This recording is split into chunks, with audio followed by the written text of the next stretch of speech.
scientific method is based on the collection of data through observation and experimentation. Science Daily. Could you give me some observable evidence that evolution is true? Something I don't have to receive by faith. Yeah. Some observable evidence. I mean, take a look at what happened 65 million years ago. Hang on, I can't. That's 65 million years ago. I believe, yeah, millions of years. So that can't be observed. We can trace the evolution through the fossil record. Could you be specific? Just give me one. Between 6 and 7 million years ago. Hundreds of thousands to millions of years? So it's quite a long time. Yes. Millions of years. Yes. So it can't be observed. Evolution is not testable over time.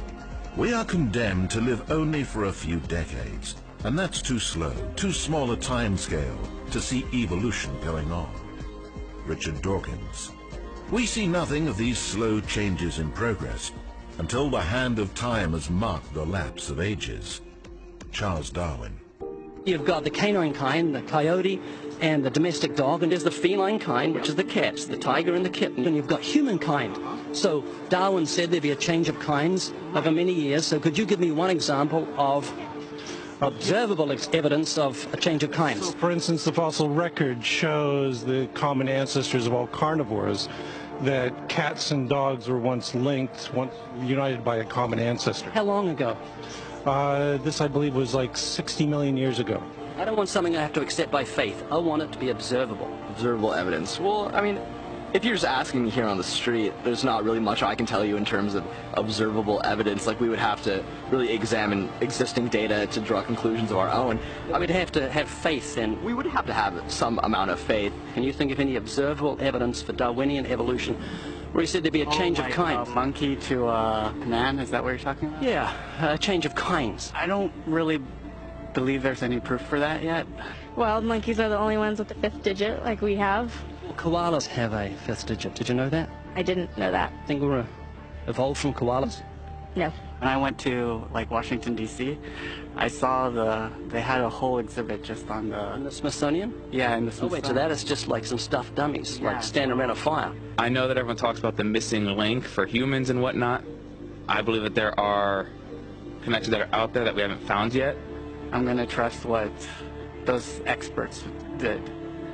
Those experts came up with. I have a strong trust in evolutionary ideas based on the evidence presented. Can you think of any observable evidence for Darwinian evolution, a change of kinds? I haven't seen it myself, but I believe what the textbooks tell me about it, so... You've got faith in the expert? I have faith in the experts, yeah. I guess similar to how religious people have faith that God actually exists, I have faith in the experts knowing what they're talking about. The scientific method must be observable and repeatable. So could you give me one piece of observable evidence for Darwinian evolution? Okay, I would point to, as one great example, is look at the genetics of the stickleback. What's that? So stickleback fish are a very interesting collection of species that were recently isolated after the end of the Ice Age. What do they become? They're various species of sticklebacks. They stayed as fish. Well, of course. Can you think of any observable evidence where there was a change of kinds? Fish. Human beings are still fish. Human beings are fish? Why, yes, of course they are. How long did that take? A couple billions of years, millions. A couple of millions? How is that observable? It's not. We came out of the ground as a mammal, and one mammal created... Come out of the ground? Didn't we come out of the sea? Huh? Well, initially in the beginning, we came out of the ground and the sea. After the great destruction of the... So did we have lungs or gills when we came out of the sea? You want to know something? Those that were in the sea, I guess, had gills, and those that were on land had lungs. But if we came out of the sea, we had gills in the sea. You want to know something? Who knows that we came out of the sea or we evolved from mammals? So you don't know? Huh? Of course I don't know. I'm accepting that they did their science correctly. Could you give me an example of Darwinian evolution, not adaptation or speciation, but a change of kinds? These are changes of kinds. They're still fish.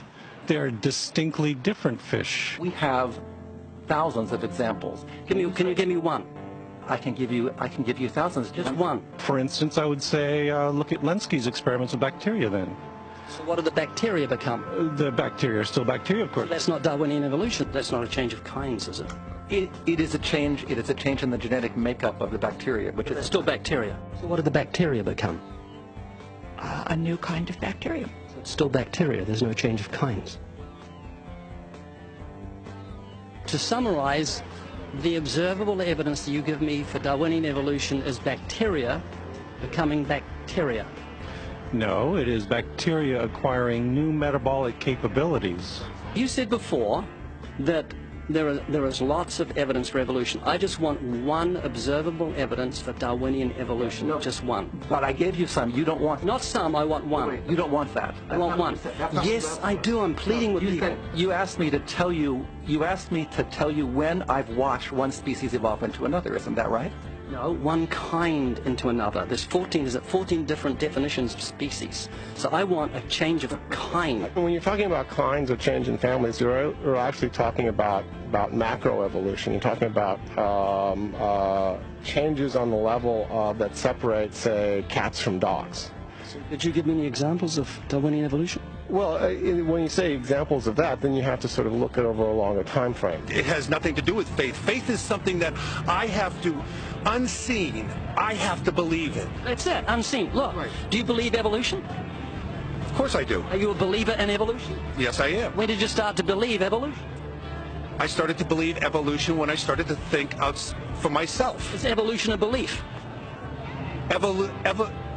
Well, you know something? Evolution is a thought process. Is coming to terms and checking out all the alternatives, like taking a look at the religion, man-made religions. Let me ask you again: is evolution a belief?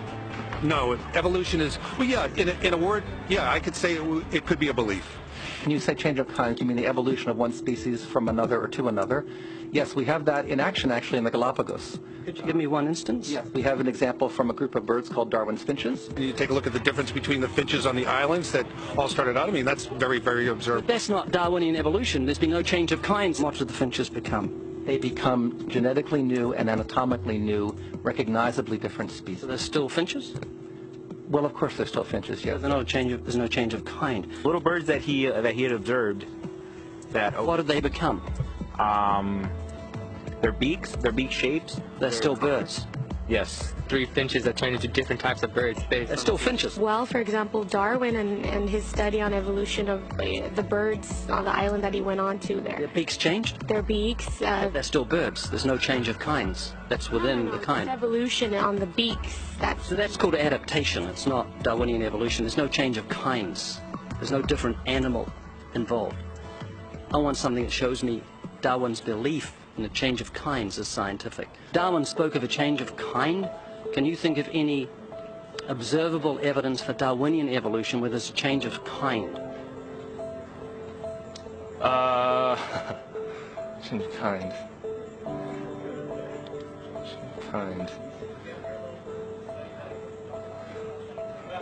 I'm gonna have to think about that one a little longer. You give me anything that I can see, observe, and test, which is the scientific method for Darwinian evolution, a change of kinds.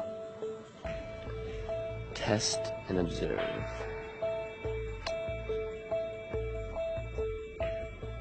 Could you give me observable evidence, which is the scientific method for Darwinian evolution, a change of kinds?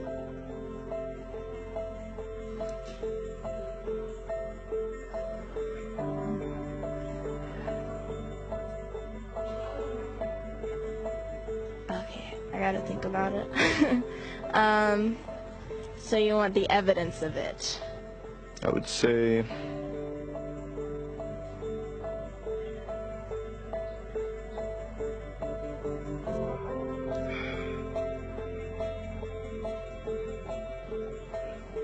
I cannot, I think.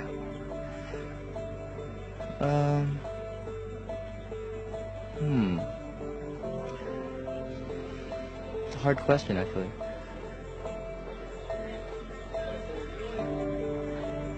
Mitochondrial DNA.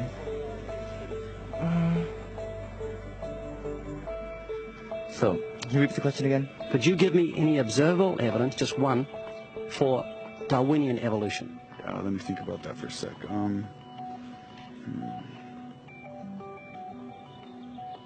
Observable evidence, something where we don't have to exercise faith. Something that can be observed, like the scientific process, observable. That's a good question. That one I'm not quite sure. So you can't think of any observable evidence for evolution? No. How do you know it's true? I'm not sure. So Darwinian evolution is not observable, it's not scientific.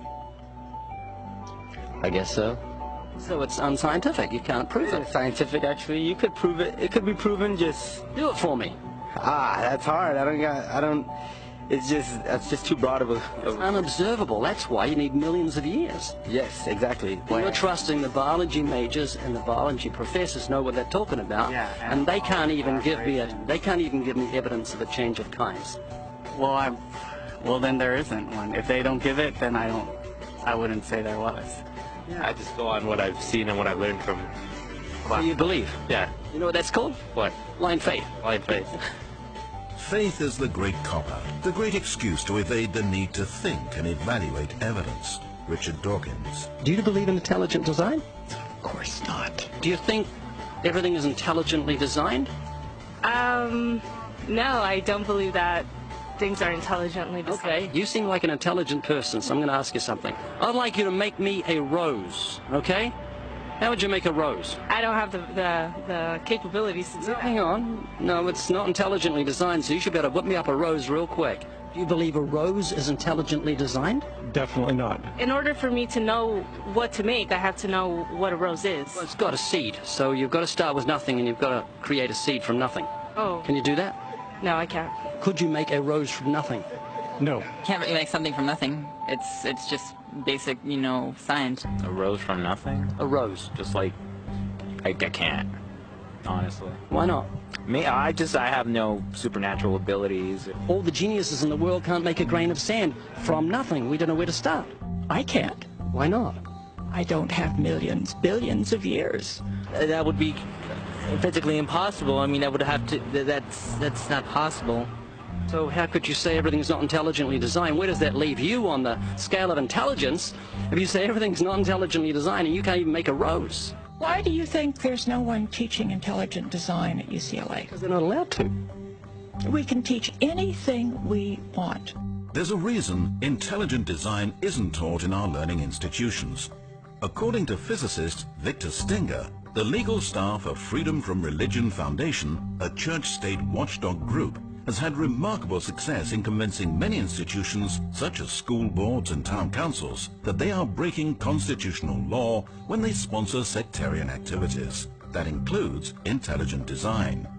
When the authorities can't be convinced, Freedom from Religion Foundation sues, and it wins more often than not.